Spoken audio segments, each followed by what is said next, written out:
Croup वो छाती का इन्फेक्शन होता है जिसमें आवाज मोटी होती है और खांसी की आवाज भी मोटी होती है, सील लाइक बार्किंग का।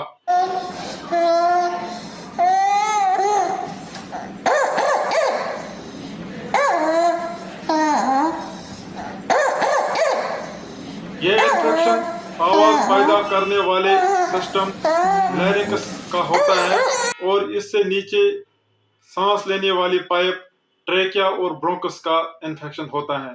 इसमें मुंह और गला ठीक होता है। नीचे वाला गला जिसको लैरिंक्स बोलते हैं वही इन्वॉल्व हुआ होता है। हर साल दुनिया में 3% बच्चों को क्रूप का इन्फेक्शन होता है। क्रूप किन में होता है और कैसे होता है? क्रूप छोटे बच्चों में ही होता है। 3 महीने से 5 साल की उम्र तक के बच्चों को क्रूप का इलनेस होता है। इन बच्चों में सांस लेने की पाइपें ऑलरेडी तंग होती हैं और इन्फेक्शन के बाद ये और तंग हो जाती हैं और सांस लेने के दौरान, खांसी करने के दौरान मोटी आवाजें पैदा कर देते हैं। इनको ये इन्फेक्शन 3 तरीकों से लगता है। एक नॉर्मल बच्चे को जब एक पेशेंट या नजल जुकाम वाला बड़ा बंदा नजदीक बैठता है तो सांस से या खांसी से या छींकने से इनको छोटे छोटे पानी के कतरे बैठ जाते हैं जो बाद में नाक, आंख और मुंह के जरिए गले तक पहुंचते हैं और गले में इन्फेक्शन कर देते हैं। नीचे वाले गले या लैरिंक्स, ट्रेकिया और ब्रोंकस को इन्फेक्शन होने से क्रूप होता है।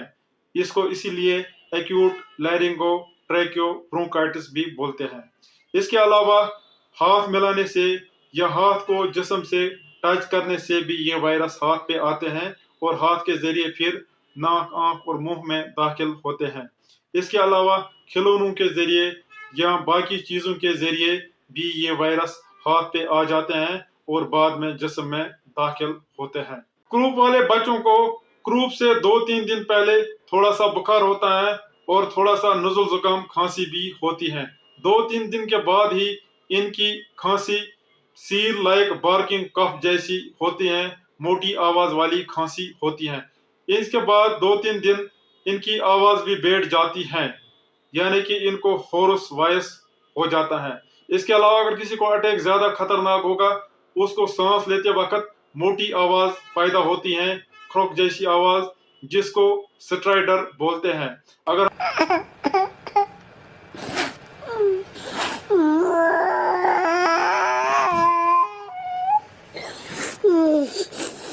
It's okay, boo boo.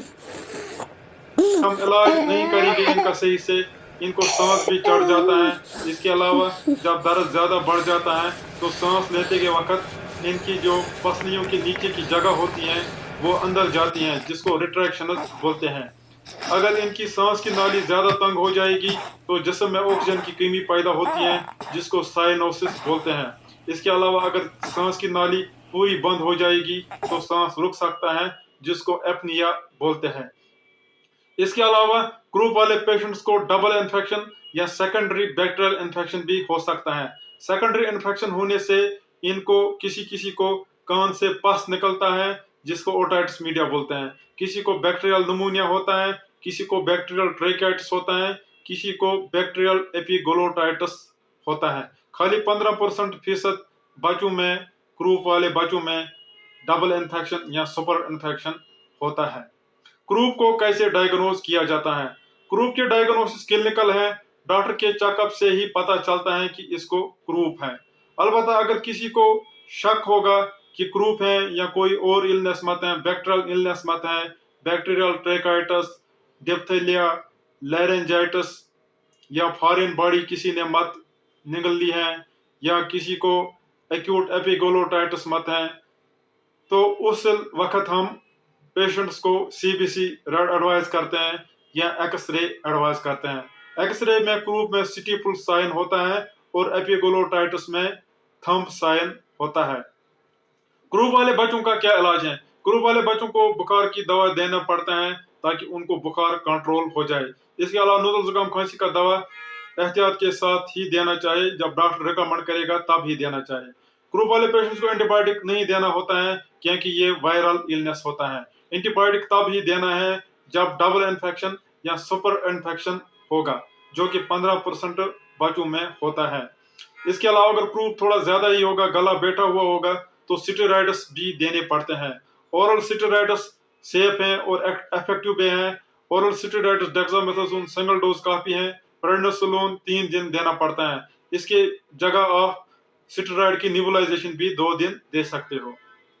अगर किसी को गला ज्यादा बंद होगा, सांस लेते वक्त स्ट्राइडर होगा, खरोक होगा, तो उनको हम एड्रेनलिन निबुलाइजेशन एडवाइस करते हैं।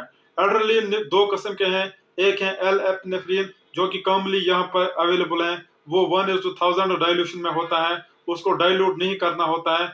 उसका डोज है 0.5 ml पर किलोग्राम बॉडी वेट। उसको निबुलाइजेशन चैम्बर में डाल के निबुलाइजेशन डायरेक्टली देना है विदाउट एनी डाइल्यूशन।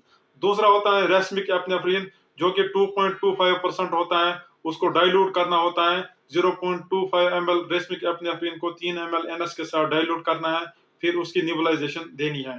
2 घंटे के बाद आप निबुलाइजेशन दे सकते हो। इसके अलावा 1% बच्चे ज्यादा सीरियस होते हैं, उनको एडमिट करना पड़ता है और उनको ऑक्सीजन लगाना पड़ता है। लाख में से किसी एक को एंडोट्रेकियल इंटुबेशन करनी पड़ती है। इसमें गले के अंदर लैरिंक्स में एक ट्यूब डाला जाता है ताकि बच्चा हवा सही से ले सकेगा। बाद में वेंटिलेशन भी किसी किसी को करनी पड़ती है।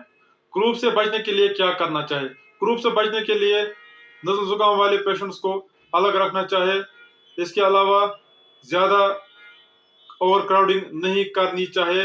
इसके अलावा अगर कोई छोटा बच्चा है उसको भी अलग रखना चाहिए नज़ल जुकाम वाले पेशेंट से, ताकि उसको वायरल इन्फेक्शन न हो, क्योंकि छोटे बच्चों में इन्फेक्शन ज्यादा खतरनाक होता है। इसके अलावा हाथ बार बार साबुन से धोने चाहिए, क्योंकि हाथों से वायरस स्प्रेड होते हैं। छोटे बच्चों के नजदीक सिगरेट नहीं पीना चाहिए। सिगरेट पीने से बच्चों की छाती की इम्यूनिटी कम होती है और वायरल इन्फेक्शन हो जाते हैं। इसके अलावा छींकने के दौरान, खांसी करने के दौरान मुंह के आगे कपड़ा लगाना चाहिए ताकि वायरस ज्यादा न स्प्रेड हो जाए। उम्मीद है आपको वीडियो पसंद आया होगा।